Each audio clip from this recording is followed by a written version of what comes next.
So he said, why are they always lying? They're always laughing at me. Why are they laughing at me? I said, look in the mirror, blame it on God. He's not diplomatic. He's not quiet. When Mel Brooks dislikes someone, he says it. On camera, in print, sometimes mid-joke, and when he names names, he means it. Mel Brooks. What a career. What a career. You went from me to Hitler. For over 60 years, Mel Brooks has been the king of irreverence. He's mocked dictators, flipped genres inside out, and turned sacred cows into running gags. But under the punchlines, there's a deeper rulebook, one only he follows. Because Mel Brooks doesn't just love comedy, he protects it. And if you cross that line, you don't get a second shot. He's walked away from major stars, turned down box office gold, held grudges for decades, not out of spite, but because the vibe was off. The timing didn't click, or the ego was louder than the laugh. Blazing Saddles, Young Frankenstein, Spaceballs, The Producers. Every film was chaos, but tightly controlled chaos. And anyone who disrupted that rhythm, outside, no matter how famous they were. And when he names the ones who missed the mark, he's not shy. He doesn't sugarcoat. He just tells it the way it is, with a crooked grin and no apologies. He's worked with legends, but the wrong actor, he'll tell you flat out, they ruined the joke, or worse, they never got it in the first place. Here are the 6 actors Mel Brooks couldn't stand, on set, off set, or anywhere in between. And no rewrite ever fixed that. Number 1. Dustin Hoffman. Some actors are rejected. Dustin Hoffman was dismissed. In the late 1960s, Mel Brooks was casting for The Producers, and Hoffman walked into the audition with fire. Hungry, intense, dramatic. But Brooks didn't see potential. He saw the wrong kind of funny. He later said the moment Hoffman opened his mouth, he knew he wasn't right. He was too serious. I needed someone who looked like a guy who sold fountain pens. That role, of course, would go to Gene Wilder. But here's the twist. Brooks and Hoffman were actually roommates at the time. They shared a tiny apartment in New York. And even that didn't get Hoffman the part. Because Mel Brooks wasn't casting friends. He was casting rhythm. Hoffman would go on to star in The Graduate that same year and become a Hollywood giant. Brooks went the opposite direction. Loud, stylized, chaotic genius. Their paths never crossed again on screen. And Hoffman knew. Years later, he joked that Mel never let him forget how wrong he was for The Producers. Mel said I looked like I'd ruined the joke just by standing there. But behind the sarcasm was something sharper. Brooks didn't just pass on Hoffman, he defined the boundary. He was drawing a line between types of performance, between comedy that bends and comedy that breaks. Hoffman was method. Brooks needed music. Even as Hoffman racked up Oscars for Kramer vs. Kramer, Rain Man and Tootsie, Brooks stayed silent. He admired the work, but the chemistry was never there. There's no bitterness in Brooks' voice when he mentions Hoffman, just finality. He made the call once, and it stuck, because Brooks doesn't look back. He doesn't wonder, he decides. And Hoffman? He never tried again. There were no follow-ups, no quiet offers, no, maybe this time, just distance. Hoffman soared in one world, Brooks built another. Some actors can deliver the line, others can deliver the punchline. Dustin couldn't do both. This wasn't rivalry, it was a crossroads, and Mel Brooks never took that turn. Even when Hoffman reached global icon status, Brooks never made the call, not once, not even to test the water. And that silence? It said more than any insult ever could. Number 2. Chevy Chase. Sometimes it's not about talent, it's about tone. Mel Brooks has always worked with chaos, but it's his chaos. Controlled, deliberate, rooted in timing. That's exactly why Chevy Chase never made it past the discussion stage. In the late 1970s, Chase was everywhere. Fast-talking, sarcastic, unpredictable. To Hollywood, that made him the future. To Mel Brooks, it made him a risk. I don't care how funny you are if the scene stops being about the story. Brooks considered Chase for roles in History of the World Part 1. The Lord Jehovah has given unto you these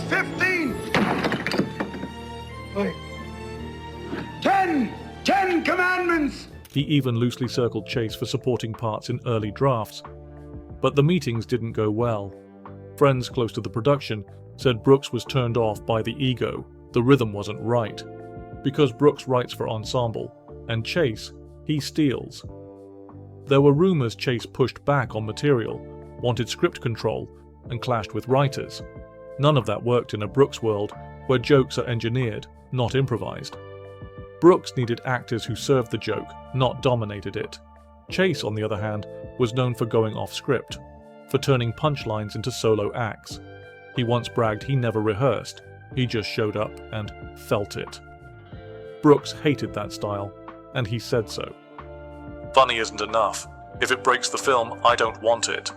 It wasn't personal, it was mechanical. Brooks built comedy like architecture. He didn't need a wrecking ball. And Chase, he was a wrecking ball with timing. The two never worked together, not once. Despite being in the same Hollywood circles for decades, their collaboration never happened. Not because of a fight, but because of a mismatch neither could ignore. Even in interviews, Brooks praised SNL alumni, Belushi, Radner, Aykroyd, but rarely mentioned Chase. And when he did, it was usually followed by a shrug or a change of subject. "Chevy's a star, but he's not my kind of rhythm."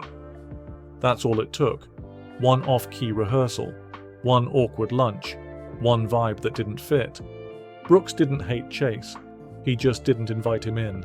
And for a director like Mel, silence is louder than rejection. Number 3. Madeline Kahn. This one hurts. Mel Brooks didn't just work with Madeline Kahn, he adored her. She wasn't just a co-star, she was the pulse of his films.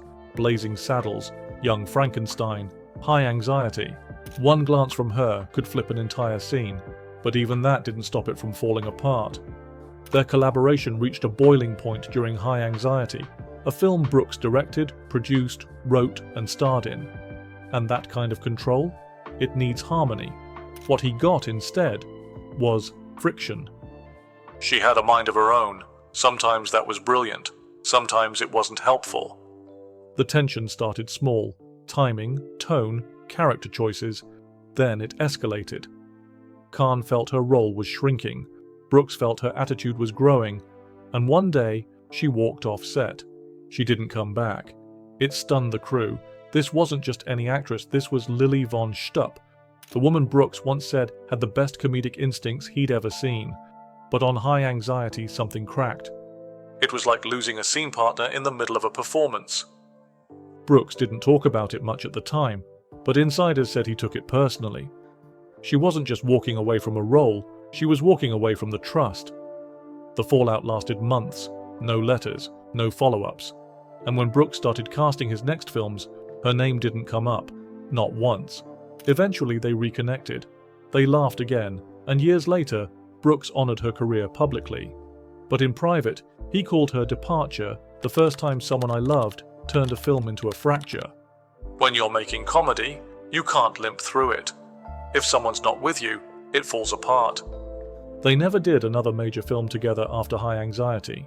The spark didn't die, but the trust never fully came back. And that says everything. Not because of scandal, not because of headlines, but because in Mel's world, loyalty wasn't optional. It was part of the rhythm. This wasn't anger, it was disappointment. Silence between two people who once shared everything on screen. And in comedy, timing is everything. Sometimes the moment doesn't come back. Number 4. Orson Welles. It should have been legendary. Mel Brooks and Orson Welles, two giants, one scene, one voice. But what they got instead was chaos. In 1981, Brooks was deep into History of the World, Part 1. It was big, loud, ambitious. And for the voice of the narrator, Brooks wanted something iconic, someone with weight, someone who sounded like a myth. So he picked Orson Welles. "Nobody sounds like him. If God had a voice, it might be Welles." At that point, Welles had done it all. Citizen Kane, Touch of Evil, The Third Man. But he was in the final act of his career. Brilliant but unpredictable. The kind of artist who might deliver gold, or nothing at all. And when he showed up to record the narration, it was closer to nothing. Crew members said he was late. His voice was rough. He wanted to change lines. Brooks had written tight, punchy narration, but Wells improvised, dragged out takes, pushed the tone into something heavier. Less comedy, more Shakespeare. Brooks was furious, but he didn't show it. Not yet. "I didn't hire him to direct the thing. I hired him to read it." Still, they got the recording. And yes, it sounded powerful. That deep voice is still in the final cut. But behind the scenes, it was a mess. Brooks later said, "Wells made something simple feel like a negotiation." The two never worked together again. Brooks doubled down on his rhythm, tight edits, fast laughs, no detours. He was a monument, but monuments don't take direction. To Brooks, comedy needs flexibility, lightness, precision. Wells brought gravity and ego. That didn't sit well with someone like Mel, who needed control to make the madness work. But the working relationship ended the moment Wells left the booth. It wasn't a fight, it wasn't drama, just a single afternoon that said everything. Two geniuses, one project, and not enough room for both. Number 5. John Wayne. It was almost perfect, a Western legend, a parody masterpiece, one scene, one line. That's all Mel Brooks wanted from John Wayne. He didn't get it. In 1974, Brooks was deep into Blazing Saddles, a comedy that shredded every Western trope in the book. It was wild, fast, and unapologetic. And Brooks had one idea to push it even further, bring in the Duke himself. So he called John Wayne. Not through agents or casting teams, Brooks went straight to the source. "I wrote a line just for you. It's only a few seconds, but it'll kill." Wayne agreed to read it. He came by the set, read the line, and laughed. Hard. He told Mel it was hilarious. Everyone thought it was a done deal. But then he paused. Wayne told Brooks he loved the script, but said he couldn't do it. Not because it wasn't funny, but because it was too funny, too far from his image. He worried fans who watched him in serious westerns wouldn't get the joke. "I can't be in it, but I'll be first in line to see it." That was it. No feud, no insult. Just a soft rejection that hit Brooks harder than expected. Because to him, John Wayne wasn't just a Western actor, he was the Western. Having him in on the joke would have been the final punchline. Brooks later said he respected the choice, but under that respect was frustration. He saw it as a moment of comedy history that slipped away. "That would have broken the screen. The crowd would have exploded. But he passed." They never collaborated. Not on screen, not off. And even though Brooks praised Wayne in interviews, there was always a hint the rejection stuck with him. Because Mel wasn't asking for much, just one laugh, one wink, one cameo to blow the doors off the genre. Instead, he got a polite no, and a gap in the film that never quite closed. Sometimes the biggest losses aren't dramatic, they're quiet. One line never said, one legend who said no, and Mel never asked twice. Number 6. Gene Hackman. Some actors miss out because of attitude, others because of timing. But Gene Hackman, he missed out for one reason: he was too good. In the early 1970s, Hackman was everywhere. The French Connection, The Conversation, Scarecrow. Intense, controlled, explosive when he needed to be. And Brooks noticed. He loved the presence, the power, the idea of putting that energy into comedy. So he offered Hackman a role in Blazing Saddles. He was brilliant, no question, but he didn't laugh the way I needed him to. Hackman was interested. He liked the script. He even agreed to meet with Brooks to discuss it. But the chemistry just wasn't there.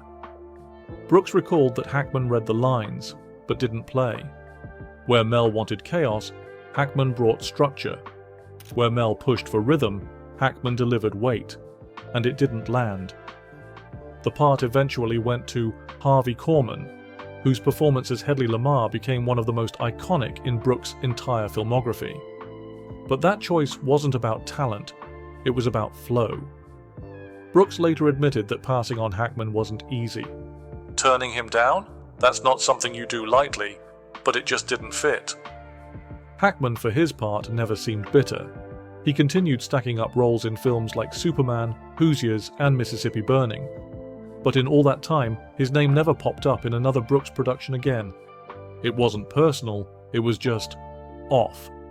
Brooks once joked that Hackman could win an Oscar with a whisper, but couldn't land a punchline with a trumpet. He didn't mean it as a dig, he meant it as a compliment. Comedy in Brooks' world is music, and not every great actor can sing that tune. He gave me drama when I needed madness. Still, the what if lingers. Hackman in Blazing Saddles. It would have changed the tone, maybe dulled the edge, or maybe made it too serious for its own good. Brooks never tried again, and Hackman never circled back. Sometimes it's not about bad blood or blow-ups. It's just two legends on parallel tracks. Mel Brooks didn't slam doors, he didn't scream or blacklist or call anyone out. He just laughed, nodded, and never called you again. That was the signal, not anger, not silence, just absence. And for Mel, that was louder than any rejection. Some of these actors? Brilliant, respected, legends, but something didn't land. The rhythm was off, the chemistry broke, and once it broke, it didn't get rebuilt. Because with Mel Brooks, you weren't just out of the movie, you were out of the room. So who do you think came close? Who almost made it into the madness but missed the beat? Drop your theory in the comments, and if you want early access to the next stories that never made it to screen, join the member-only vault. These are the names that never rolled in the credits. Because in Mel Brooks' world, funny wasn't enough. It had to fit, and if it didn't, it never happened again.